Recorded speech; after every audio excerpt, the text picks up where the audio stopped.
आ- आजची घटना आहे मुंबईमधून नात्यांना काळीमा फासणारी। अल्पवयीन मुलीवर सख्या भाऊ आणि मामाकडून वारंवार अत्याचार, मुंबई हादरली। व्हिडिओ संपूर्ण पाहण्याआधी गुन्हेगार दुनिया या यूट्यूब चॅनलला सबस्क्राईब करा। वसईतून एक संतापजनक घटना समोर येते। एका अल्पवयीन मुलीवर तिच्याच मामा आणि भावानं लैंगिक अत्याचार केल्याची घटना वसई पोलीस ठाण्यात गुन्हा दाखल करण्यात आली असून दोन्ही नराधमांना अटक करण्यात आली आहे।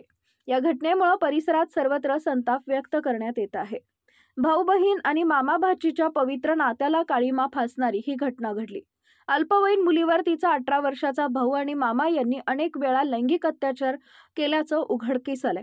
पीडित अल्पवयीन मुलीचा 18 वर्षाचा भाऊ यानं पीडितेचे हात-पाय ओढणीनं आणि तोंड रुमालानं बांधलं। मामाला काही सांगू नकोस नाहीतर तुला मारेन अशी धमकी पीडित मुलीला देऊन तिच्यावर अनेक वेळा लैंगिक अत्याचार केले। तर तीच मुलगी घरामध्ये झोपली असताना तिच्या मामानं देखील तिच्यावर अतिप्रसंग केला आणि याची वाच्यता कुठेही केल्यास त्यानंही मारण्याची धमकी दिली। ऑगस्ट 2024 ते डिसेंबर 2024 या कालावधीत भाऊ आणि मामा या नराधमांनी पीडितेवर अनेकदा लैंगिक अत्याचार केले। पीडितेवर केलेल्या लैंगिक अत्याचारांमुळे पीडिता गर्भवती राहिली। ही बाब आरोपी मामाला समजल्यानंतर त्यांनी पीडितेला मुंबईतील ग्रँट रोड येथील एका दवाखान्यात नेऊन तिचा गर्भपात देखील केला। हा धक्कादायक प्रकार मुलीला असह्य झाल्यानं पीडितेनं वसई पोलीस ठाणे गाठत आपल्यासोबत घडलेला संपूर्ण प्रकार आपबीती पोलिसांना सांगितली आणि तक्रार दाखल केली।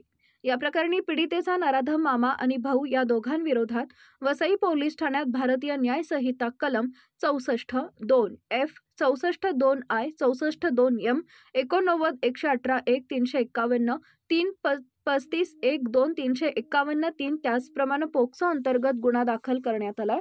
दोन्ही नराधमांना बेड्या ठोकल्यात तर पुढील तपास पोलीस करत आहेत।